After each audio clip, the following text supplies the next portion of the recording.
Calculus में अलग अलग कॉन्सेप्ट है और उन कॉन्सेप्ट के अंदर एक कॉन्सेप्ट है कि आप किसी भी कर्व के इक्वेशन को चाहे वो पोलर फॉर्म में हो, चाहे वो कार्टेशियन फॉर्म में हो, चाहे वो किसी फॉर्म में हो, उससे उसका नेज समीकरण जिसको अपन कहते हैं इंट्रिंसिक इक्वेशन कैसे फाइंड करें।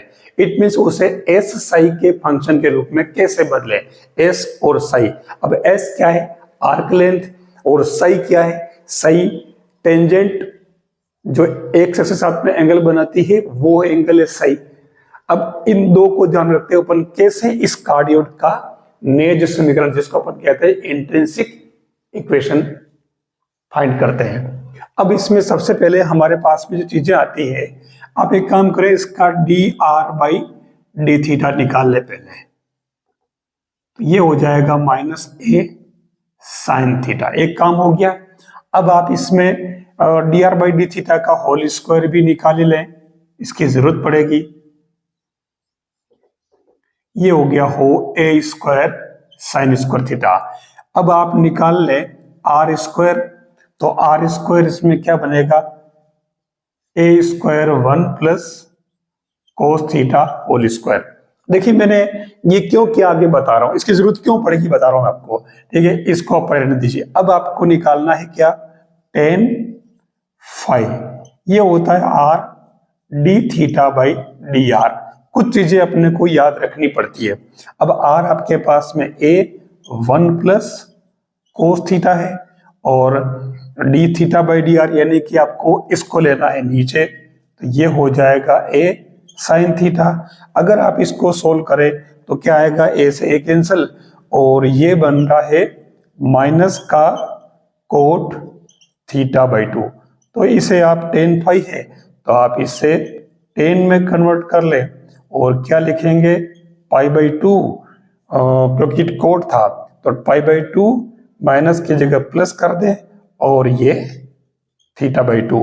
तो आपकी फाई की वैल्यू क्या है? देखो, phi equal to pi by 2 plus theta by 2। हम इसको आगे यूज करेंगे, अब इसको ही पढ़ रहने दें। अब हमारा अगला काम क्या है? अगर आपको पता हो तो जो एक डायग्राम होता है, अगर कोई कर्व है और इस कर्व पर टेंजेंट जो होती है वो साई एंगल बनाती है और इस पॉइंट से पास होने वाली जो ध्रुवांतर रेखा है पोलर लाइन, वो अगर आर है तो उस कंडीशन में ये वाला एंगल तो होता है थीटा और ये जो होता है वो कौन सा? फाई। तो हमें पता होगा कि theta plus phi equal to psi.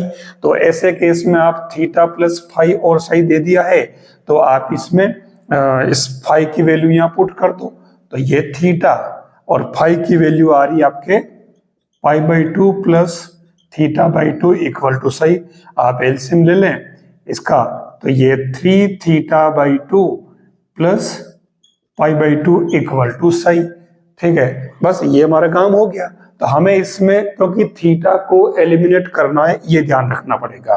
ठीक है, तो आप इसको यूज कर लेना, अभी उसमें जरूरत पड़ेगी तो अपन यूज कर लेंगे इसको। अब मैं इसको यही छोड़ रहा हूं एक बार। अब हमारा काम नेक्स्ट क्या है? क्योंकि इसमें मैंने कहा ना कि नेज समीकरण का मतलब क्या होता है? एस और साई में रिलेशन, आर्क लेंथ और साई में। तो अब इसमें अपन आर्क लेंथ का काम कर लेते हैं। तो आर्क लेंथ के लिए जो बनेगा वो क्या बनेगा? 0 to theta r square plus d r upon d theta whole square और इसका रूट और ये डी थीटा। आप इसमें वैल्यू पुट कर लीजिए।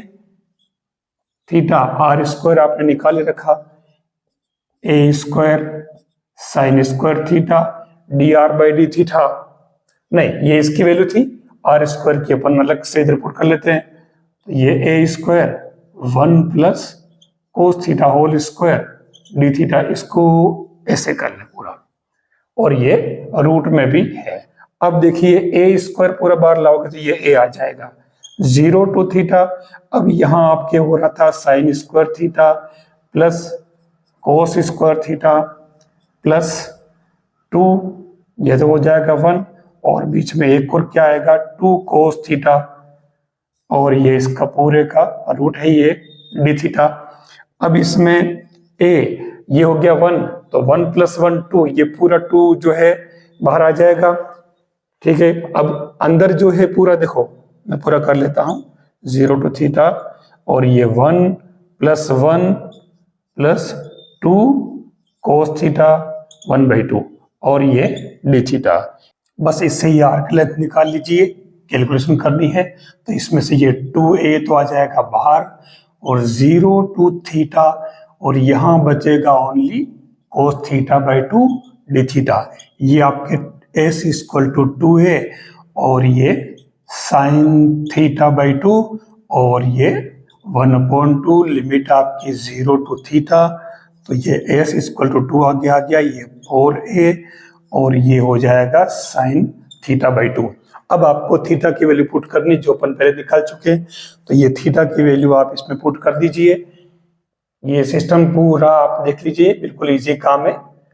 तो 4a और साइन, अब मैं इसमें 1/2 और थीटा की जगह ये वैल्यू पुट कर रहा हूं, तो ये हो जाएगा 2π/3 - π/3।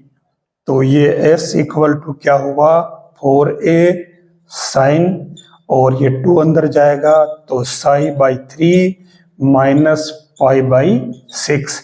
This is required answer.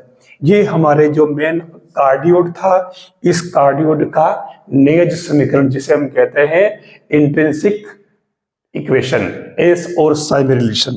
देख लीजिए ये हमारे इसके आंसर आ रहे हैं, ये 6 है, ध्यान रखना। बहुत इजी काम है। मैंने कहा ना, हमें जो है जैसा है उसको समझने के लिए अगर नेज समीकरण निकालना तो पता होना चाहिए कि वो एस और साई में होता है। तो सीधा सीधा मैंने इसमें यूज क्या किया, मैंने इसके अंदर एक तो एस आर्क लेंथ वाला लगा दिया फॉर्मूला, मैंने एक यूज कर लिया थीटा प्लस फाई = साई, और एक मैंने यूज कर लिया क्या tan phi = r d theta by d r. इन तीन को यूज करके मैंने नेज समीकरण निकाल लिया। इतना सा काम में करना था। ये मामला है कैलकुलस का।